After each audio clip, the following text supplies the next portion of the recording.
할렐루야, 사랑하는 성도 여러분, 한 주간 동안 잘 지내셨습니까? 오늘은 사무엘상 세 번째 시간 말씀을 나누려고 합니다. 오늘 말씀 제목은 어머니와 여자가 중요하다. 어머니와 여자가 중요하다. 이런 제목으로 사무엘상 2장 12절부터 26절 말씀을 보도록 하겠습니다.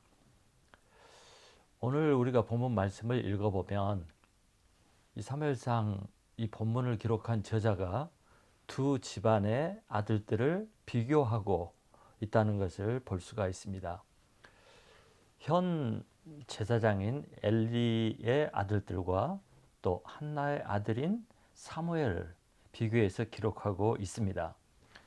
성경에는 이렇게 두 대상을 비교해서 기록한 것들이 종종 나타납니다. 창세기에 나오는 아브라함과 롯이 바로 그런 경우입니다. 아브라함과 롯을 창세기 저자가 비교해서 기록하고 있습니다. 또 야곱과 에서도 비교되어서 나옵니다. 우리가 읽은 이 사무엘서에도 비교가 돼서 나오는데 그것은 다윗 왕가와 사울 왕가를 비교해서 기록하고 있습니다. 또 이 다음에 보면 열왕기서와 역대기서가 나오는데 여기는 북이스라엘 왕국과 남유다 왕국의 이야기를 비교해서 기록하고 있습니다. 성경은 이렇게 비교하면서 기록할 뿐만 아니라 그들의 끝, 그것의 끝도 비교해서 기록하고 있습니다.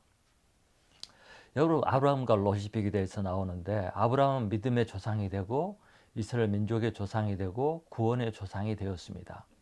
또 온 세상이 아브라함으로 말미암아 복을 얻었다는 것을 기록하고 있습니다. 반대로 롯은 그의 딸들과 두 딸들과 부적절한 관계를 맺고 이것을 통해서 모압 족속과 암몬 족속이 생겨나게 됩니다.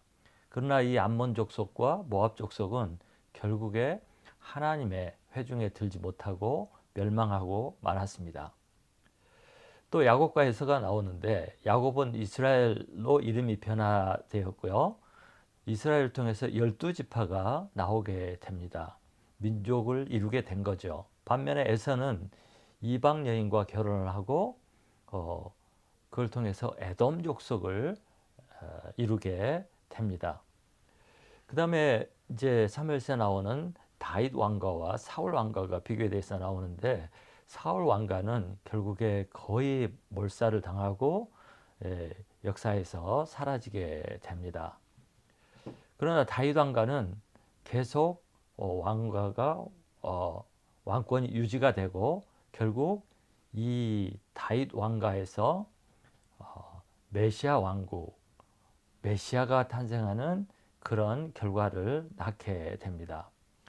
또 북왕국과 남왕국, 북이스라엘 왕국과 남왕국이 있는데 북이스라엘 왕국의 첫 왕은 여로보암이었습니다.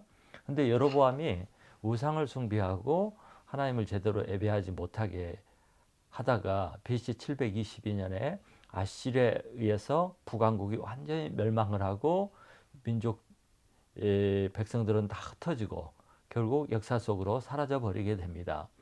그러나 남쪽 왕국 유다 왕국은 다윗 왕가를 이어가는데 바벨론 제국에 의해서 586년에 망하게 됩니다.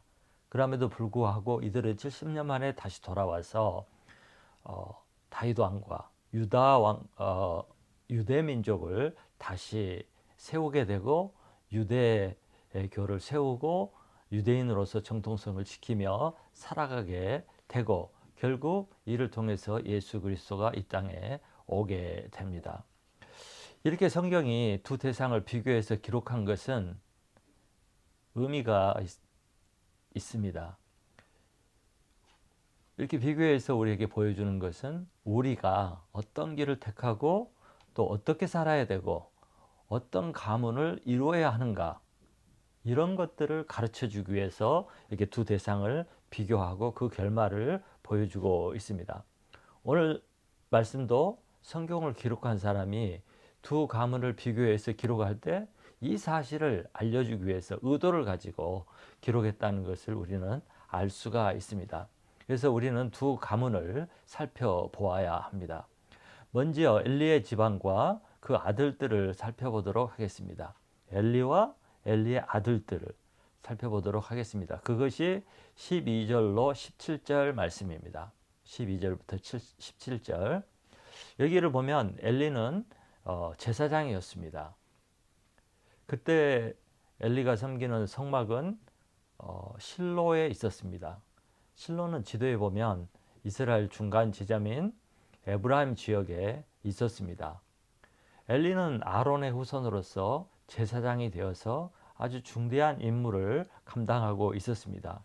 이 엘리에게 두 아들이 있었는데 34절에 보면 이들의 이름은 홈니와 비느하스였습니다. 이들도 아론의 후손으로서 이 아들들도 제사장의 직무를 행하고 있었습니다. 그런데 이 두 아들들에게 제사장임에도 불구하고 심각한 문제가 있었습니다.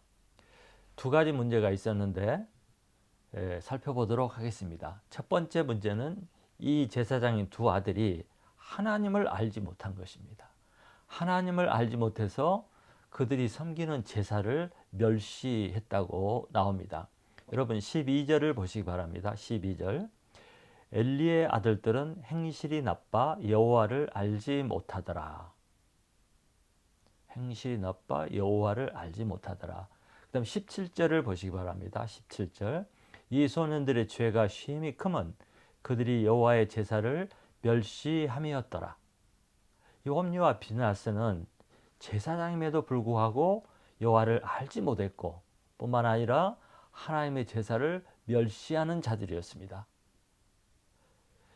이들이 어떻게 제사를 멸시했는지는 13절부터 15절에 나옵니다.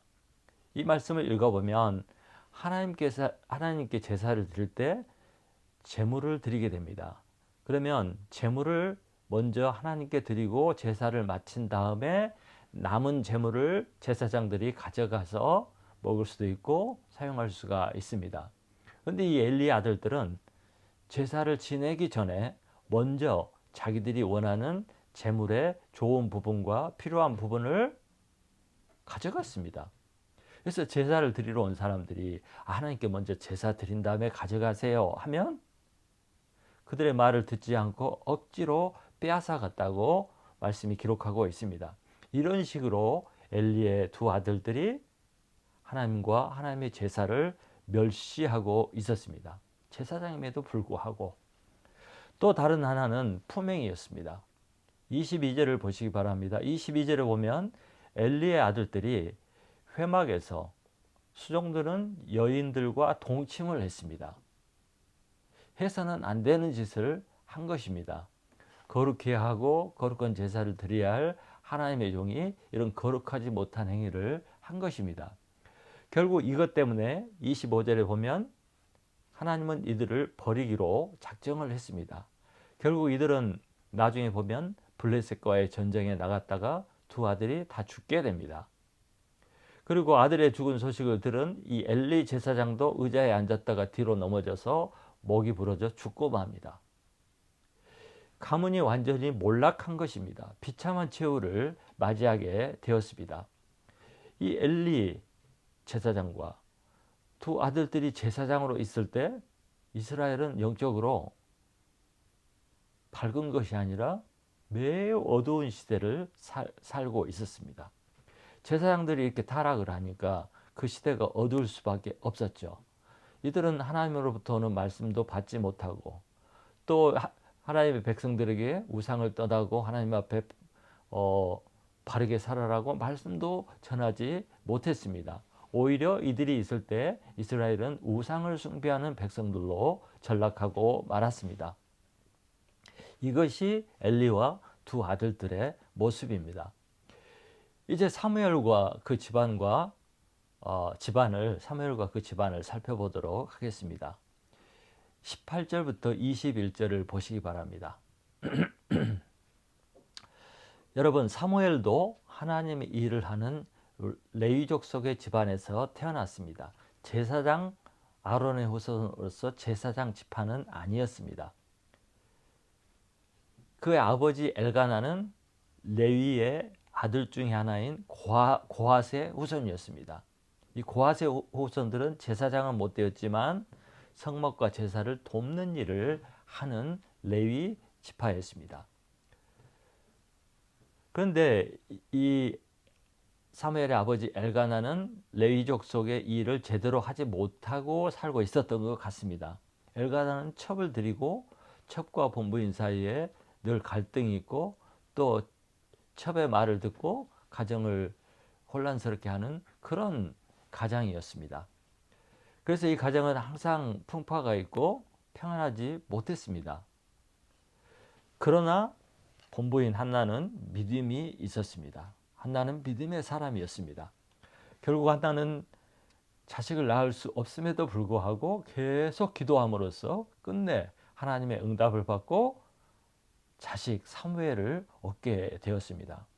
이 사무엘이 한나에게 얼마나 귀하고 사랑스러운 아들이었겠습니까? 영원히 이 아들을 집에 두고 바라보고 키우고 싶었을 것입니다.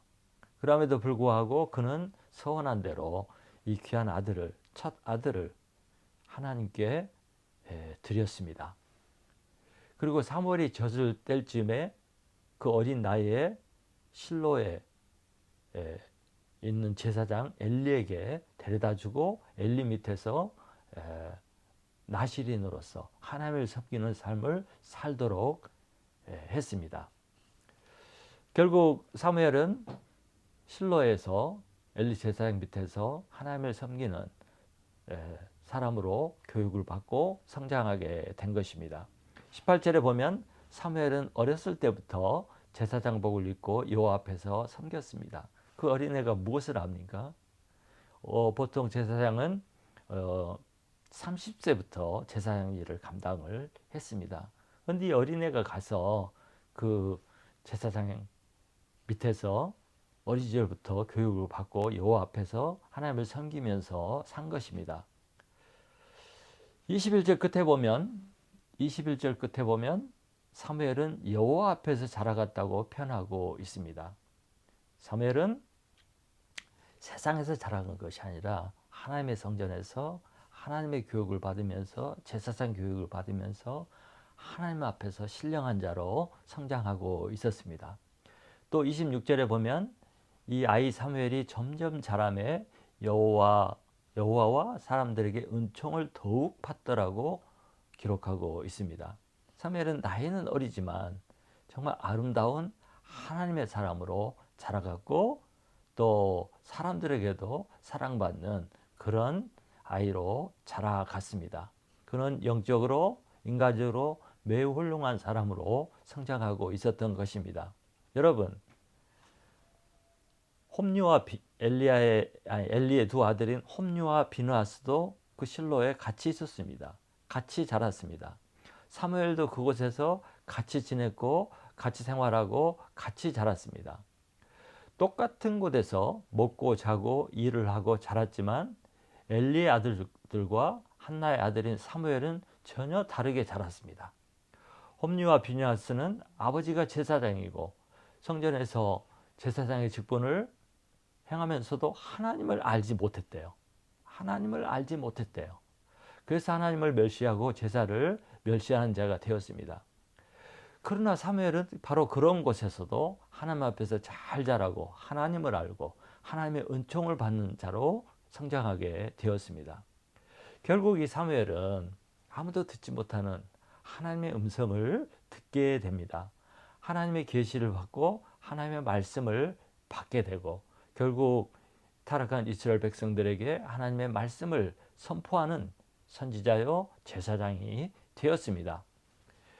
여러분, 구약 성경에는 아주 위대한 인물이 몇 사람이 나옵니다. 그 사람이 아브라함이고 모세고 다윗입니다. 이스라엘 백성들이 가장 존경하고 숭배하는 그런 인물들이죠.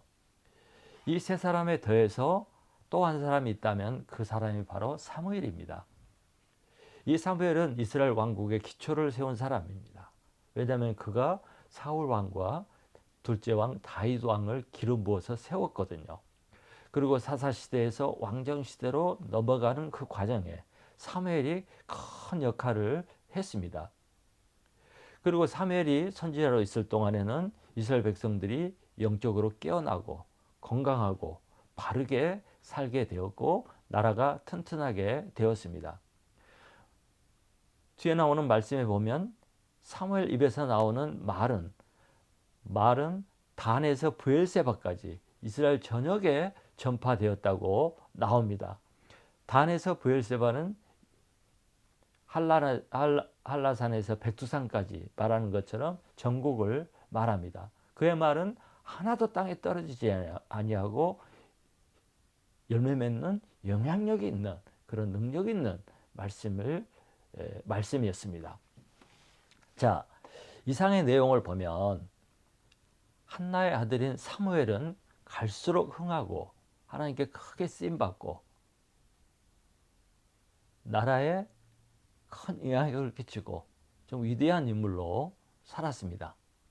반면에 엘리 아들들은 갈수록 망하고 결국 죽게 되고 그 가문이 완전히 쇠퇴해버리는 그런 결과가 나타났습니다.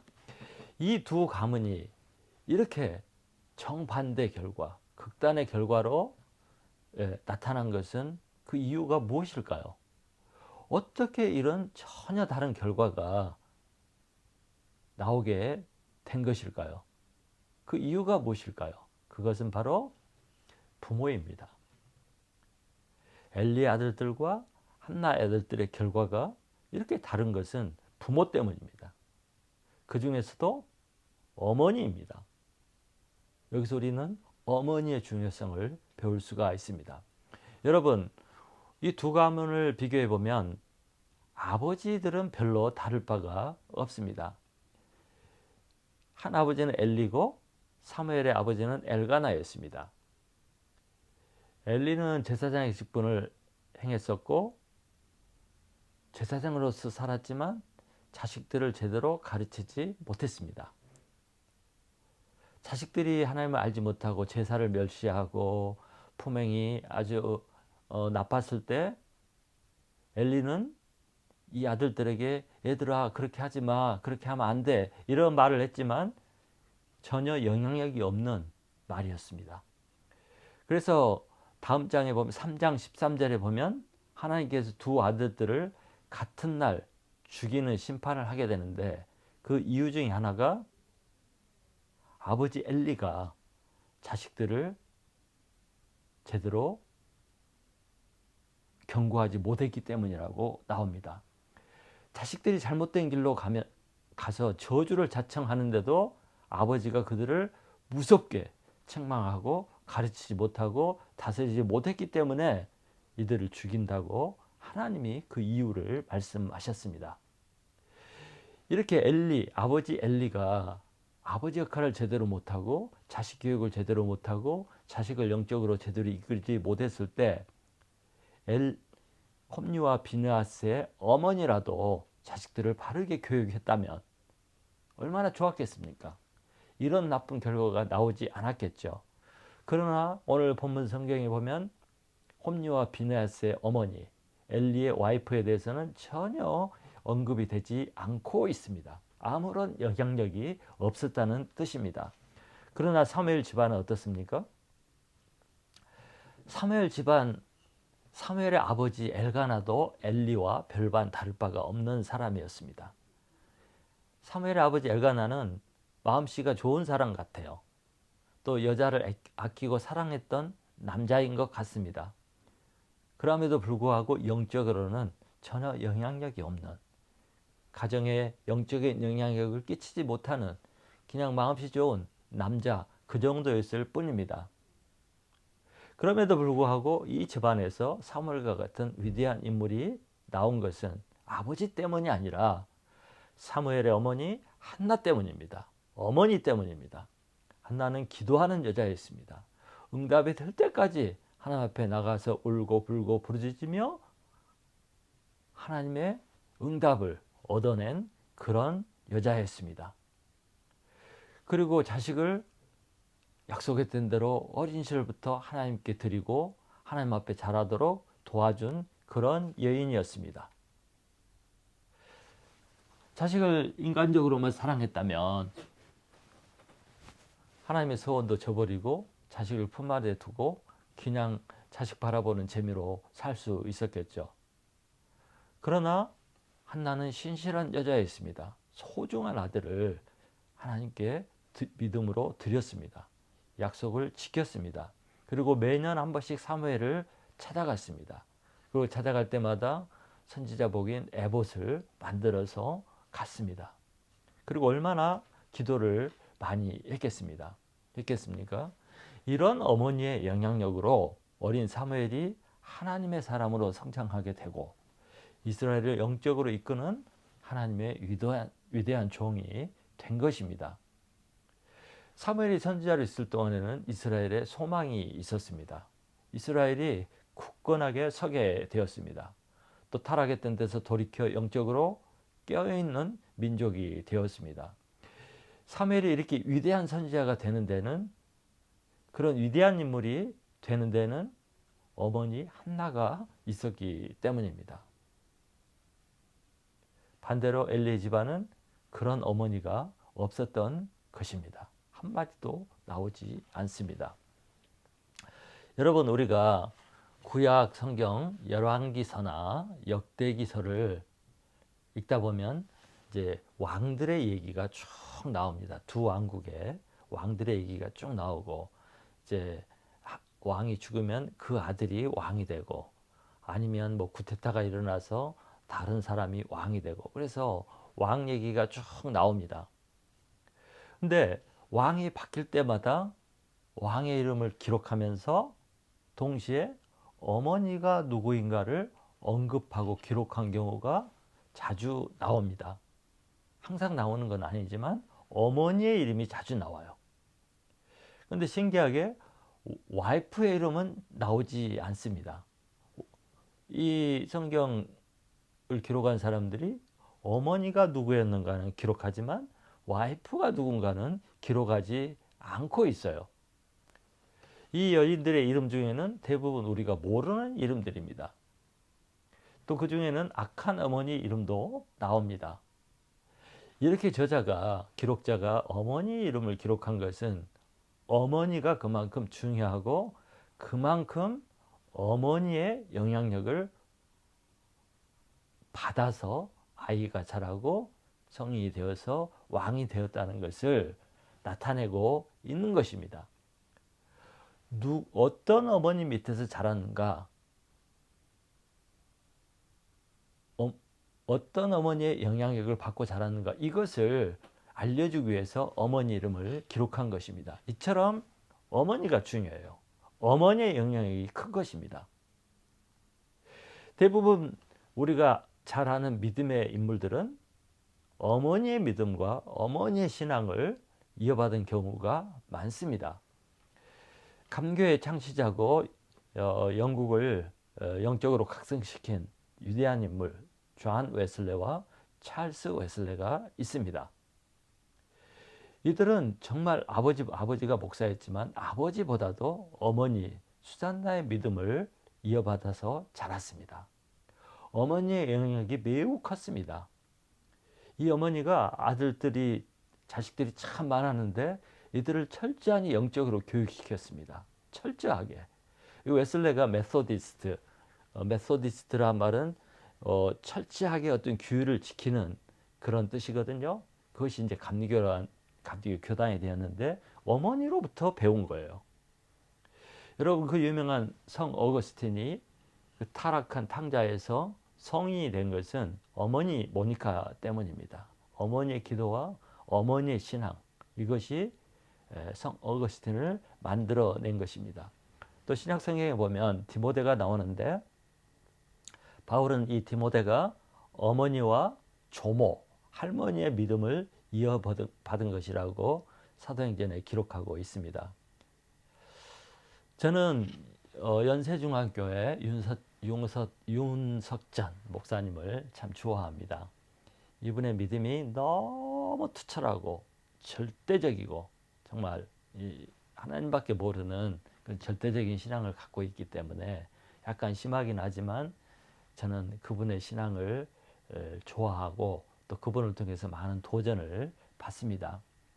이분의 일은 절대적이고 철저한 오직 믿음, 이런 신앙은 어머니로부터 이어받은 것입니다.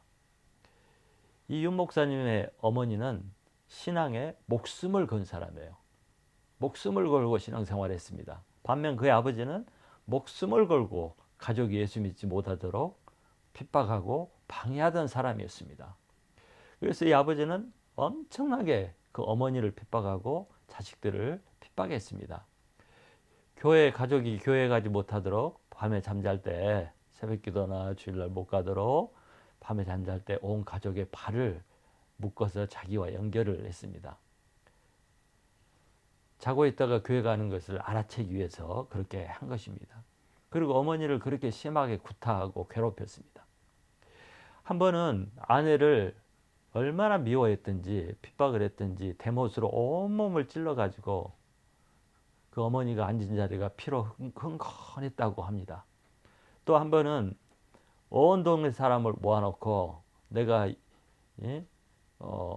여자와 온 가족이 자살하겠다고 정부에서 나온 쥐약을 밥에다 만들어 가지고 우리 가족이 다 쥐약 먹고 죽겠다고, 예수를 포기하지 않으면 다 쥐약 먹고 죽겠다고.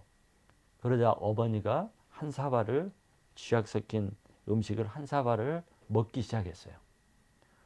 그러니까 아버지가 이 미친 사람 보라고 이런다고. 근데 어머니가 그 한 사발을 다 먹고 앉았는데 죽지 않았습니다. 그 다음에 이제 아버지 먹을 차례가 됐는데 아버지가 안 먹는 거예요.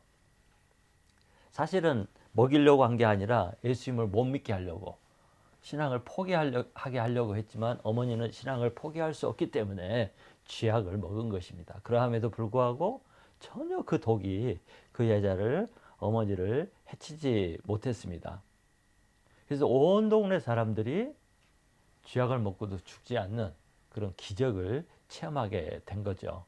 이런 모친의 핍박 속에도 신앙을 지키는 이런 신앙 정절을 보고 자란 윤석근 목사는 그대로 어머니 신앙을 이어받고 절대적인 신앙으로 교회를 개척하고 수만 명이 모이는 그런 연세 중학교회를 이루게 되었습니다. 어머니의 신앙 때문입니다. 여러분, 우리는 다 그리스도인들입니다. 예수 믿는 가정들입니다. 우리가 예수 믿는 것이 나만 믿고 끝나면 안 되겠죠. 우리는 신앙의 명문 가정을 이루어야 되고 우리의 신앙이 자손 대대로 이어지게 해야 됩니다. 그런데 이 신앙의 명문 가정이 되고 자손 대대로 이 신앙이 흘러내려가도록, 전수되도록 하는 데는 어머니 역할이 큽니다. 그래서 어머니들, 여자들이 이 사명을 위해서 들고 일어나야 합니다. 나서야 합니다. 자식들을 하나님의 사랑을 받고 하나님께 쓰임받고 영광 돌리는 자녀로 키우고 싶다면 어머니들이 신앙의 중심을 지키고 자식들을 영적으로 잘 이끌어 가야 합니다. 어머니들이 자식들을 매섭게, 무섭게, 단호하게 영적 교육을 시켜야 합니다. 여러분, 보통 아버지가 매섭게, 무섭게, 단호하게 하면 자식들이 반발하고 오히려 역효과가 나는 경우가 많이 있습니다. 그런데 어머니들은 권위로서나 힘으로 하는 게 아니라 사랑으로 하기 때문에 자식들이 어머니 말은 잘 듣고 반발하지 않습니다. 그래서 어머니가 믿음의 애인이면 자식들이 결국에 영적으로 뿌리가 내리고 영적인 사람으로 잘 자라게 됩니다. 자식들은 어린 시절에 어머니의 영향력을 크게 받고 어머니의 영향력을 반드시 받기 때문에 어머니의 영향력이 너무너무 중요합니다. 근데 어머니가 이렇게 중요한데 어머니가 영적으로 바로 서지 못하면 아버지가 아무리 영적으로 잘 가르치려고 해도 그 효과가 잘 나지 않습니다. 어머니가 영적인 사람이 되지 못하면 대부분의 자식들이 영적으로 제대로 서지 못합니다. 예외는 있겠죠. 그럼에도 불구하고 어머니가 영적으로 서지 못한 가정의 자녀들은 대부분 영적으로 제대로 서지 못합니다. 우리가 이제 언어를 하는데 뭐 모국어라고 하지 않습니까? 모국어. 영어로는 모국어를 mother tongue이라고 그래요. 어머니의 언어. 그래서 우리가 이 모국어 그러면 태어난 나라의 언어, 내가 태어난 나라의 언어를 말하기도 하죠. 그러니까 한국에서 태어나면 모국어가 한국어고, 뭐 영국에서 태어나면 모국어가 영어가 되겠죠. 그렇지만 또 다른 의미로 맨 처음 배우는 언어가 모국어입니다. 맨 처음 배우는 언어. 맨 처음 배우는 언어는 태어난 나라의 언어가 아닐 수도 있습니다. 왜냐하면 어머니가 이민자일 경우는 캐나다에 살아도 뭐 한국말로 자식들하고 대화하거나 뭐 스리랑카 사람이면 스리랑카어로 한다든가 어머니의 오리지널 언어로 자식들과 대화를 하게 되겠죠. 그러면 이것이 모국어가 마더텅이 되는 거예요. 모국어가 아니고 마더텅이 되는 것입니다. 제가 지금 독일에 있는데 자식이 독일에서 태어날지라도 어머니가 한국말로 하면 한국말이 마더텅이 될 수 있는 것입니다. 제가 왜 얘기를 하냐면 이처럼 어린 시절에 젖 먹일 때부터 어머니 품 안에서 어머니의 말을 배우고 어머니의 사상을 배우고 어머니의 느낌을 배우고 어머니의 지식을 배우면서 어린아이들이 자란다는 거예요. 어머니의 영향력에서 벗어날 수가 없습니다. 그만큼 자식들에게 어머니의 영향력은 크고 또 크기 때문에 중요하다는 거예요. 여러분, 그 이삭의 아내 이름이 리브가입니다. 리브가가 잉태했을 때 쌍둥이를 잉태했어요. 그래서 큰 형이 에서이고 아우가 야곱입니다. 근데 창세기 25장 27절에 보면 그 아이들이 장성함에 에서는 익숙한 사냥꾼이므로 들 사람이 되고 야곱은 조용한 사람이었으므로 장막에 거주하니 이렇게 기록하고 있습니다. 야곱은 조용한 사람으로서 장막에 있었대요. 그 얘기는 야곱은 항상 집에서 어머니와 함께 지내는 마마보이였다는 거예요. 왜 당연히 어머니의 영향력을 많이 받았겠죠. 그러나 에서는 사냥꾼이었어요. 밖으로 도는 활동적인 마초보이였어요. 집안에 있지 않고 어머니에게 배우지도 않고 들로 산으로 뛰어다니는 그런 사람이었어요. 야곱은 어머니 하나님을 배웠고 어머니의 영적인 영향권 아래에 있었고 어머니의 믿음을 이어받아서 믿음의 사람이 되었습니다. 그러나 에서는 어머니의 영향권을 벗어나서 들로 산으로 뛰어다니면서 세상 영향을 받는 그런 세상 사람이 되었습니다. 그래서 그는 영적인 것을 가볍게 여기고 여기는 육신의 사람이 되었고요. 나중에 배고프다고 장자의 명분을 소홀히 여기고 팔아먹는 그런 육신의 사람이었습니다. 그래서 리브가는 에서가 아니라 야곱을 선택했습니다. 결국 야곱이 이스라엘 민족이 조상이 되고 에서는 에돔의 조상이 돼서 이방인이 되어버렸죠. 이런 결과 때문에 유대인들은 유대인으로 취급할 때 누가 유대인이냐? 어머니가 유대인이야 유대인입니다. 아빠의 혈통으로 가지 않습니다. 아버지가 유대인이 아니면 절대 이스라엘 유대인이 될 수가 없어요. 그런데 아빠가 유대인이 아님에도 불구하고 어머니가 유대인이면 유대인으로 쳐줍니다. 이만큼 유대인들은 엄마의 중요성을 안 거예요. 어머니의 신앙을 중요성을 안 겁니다.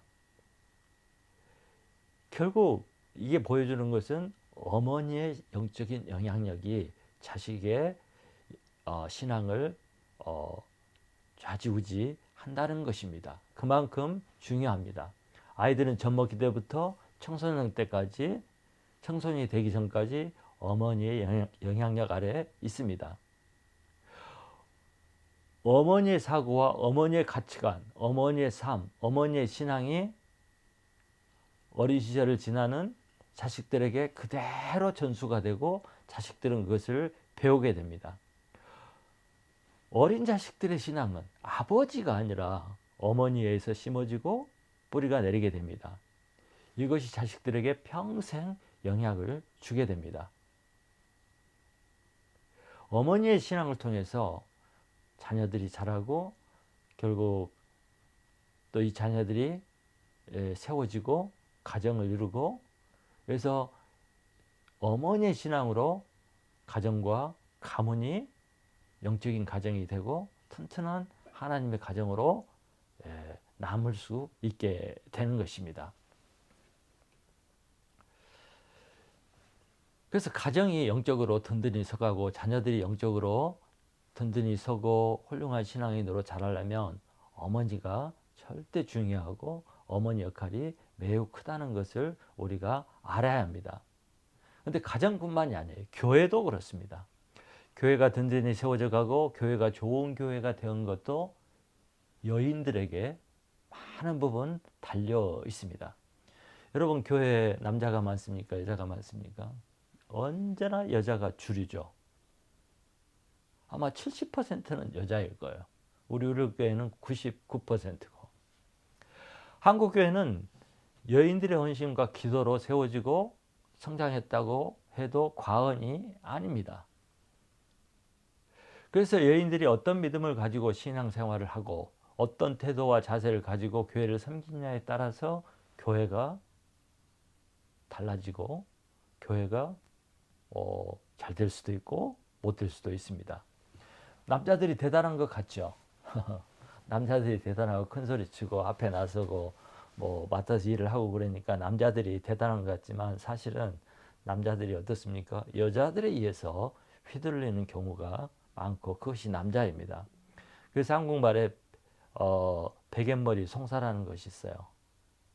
여자가 밤에 잠자리에서 베개를 베고 남자에게 속닥속닥 하면 남자가 그것이 휘둘려서 결국 여자 말대로 하게 된다는 거예요. 그러므로 여인들이 영적으로 제대로 서지 못하면 남자들을 타락시킵니다. 남자들을 잘못 가게 할 수가 있고 남자들을 주저앉게 할 수도 있고 또 교회를 결국 잘못되게 할 수도 있습니다. 그러나 여자들이 바로 서면 흔들리던 교회도 바로 서게 되고 연약한 교회도 든든하게 되고 문제가 있다가도 여자들이 바로 서면 문제가 안 되고 교회가 튼튼하게 설 수가 있게 됩니다. 그래서 여인들의 신앙에 따라서 교회도 남편도 바로 세울 수가 있는 것입니다. 이런 에피소드가 있어요. 루터가 이제 종교개혁을 했지 않습니까? 그래서 수도원에 있던 모든 수녀들을 내보내면서 결혼하도록 했습니다. 다 결혼을 했어요. 근데 마지막까지 결혼 못하는 수녀가 한 분 있었는데 그 수녀가 바로 루터의 아내가 된 카타리나입니다. 그래서 카타리나가 좀 미모가 떨어졌던 것 같아요. 그래가지고 결국 루터가 카타리나와 결혼하고 가정을 이루게 되었습니다.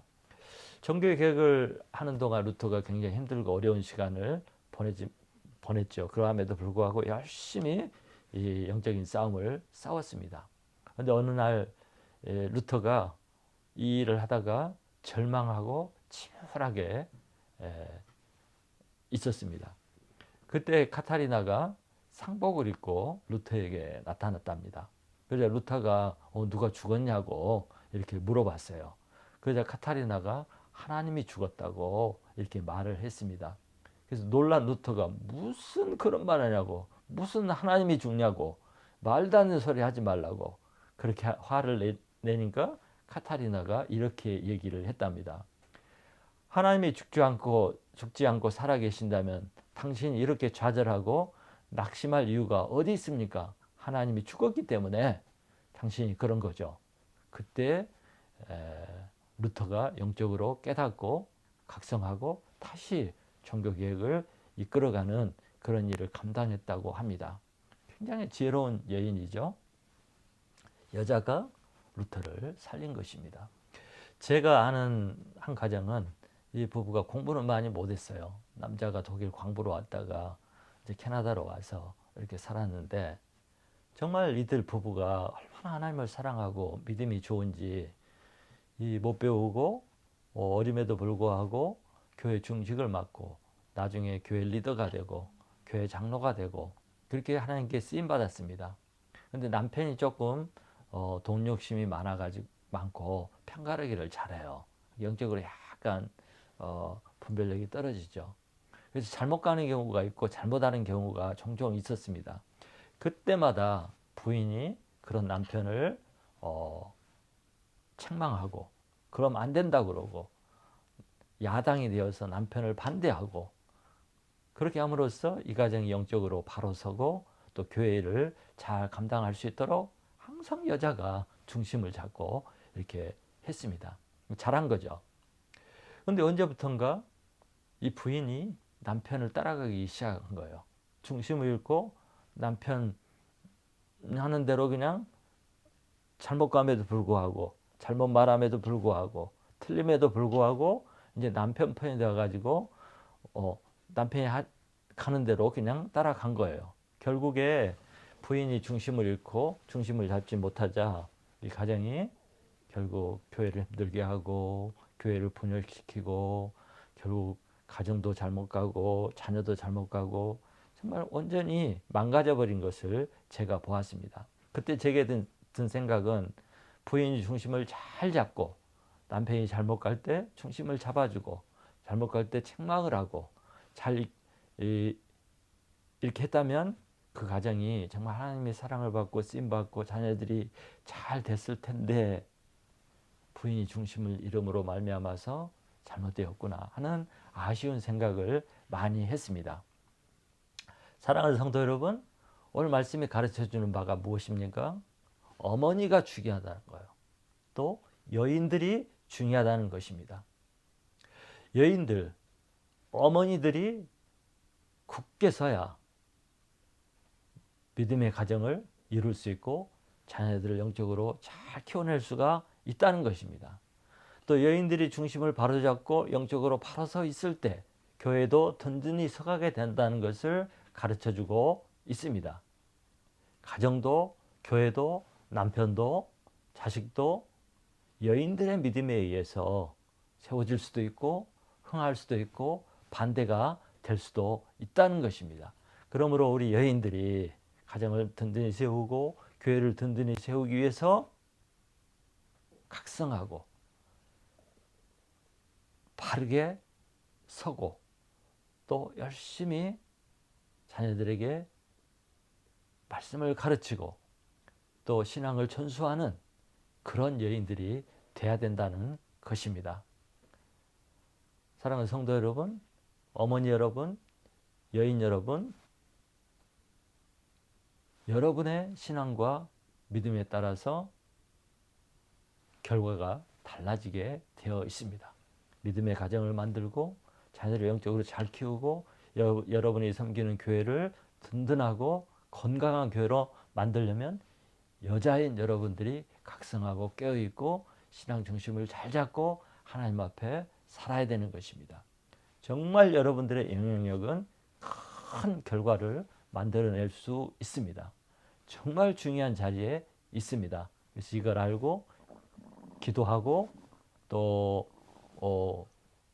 가정과 교회를 잘 이끌어가는 그런 성도들이 되시기를 간절히 축원합니다.